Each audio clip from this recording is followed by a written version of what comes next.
দেখেন, দীর্ঘায়ু নিয়ে বাঁচতে হলে কি করতে হবে। এই জগতে একই শরীরে দীর্ঘায়ু নিয়ে বাঁচতে হলে সবচেয়ে সহজ উপায় হচ্ছে বটবৃক্ষ হয়ে জন্ম নিতে হবে।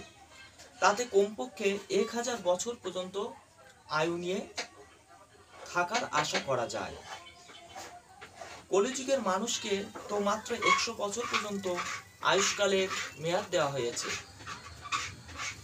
তার মধ্যে নানাবিধ অনাচার দোষে আয়ু কমে যাওয়ার সম্ভাবনা রয়েছে। যতই দীর্ঘ আয়ু নিয়ে ব্রহ্মাণ্ডে বাস করো না কেন, মহাকালের কাছে তা অত্যন্ত তুচ্ছ ও ক্ষণিক। এমনকি ব্রহ্মলোকের ব্রহ্মার আয়ু।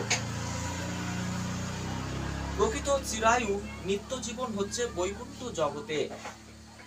সেখানে যেতে হলে কৃষ্ণ ভাবনাময় জীবন যাপন করতে হবে।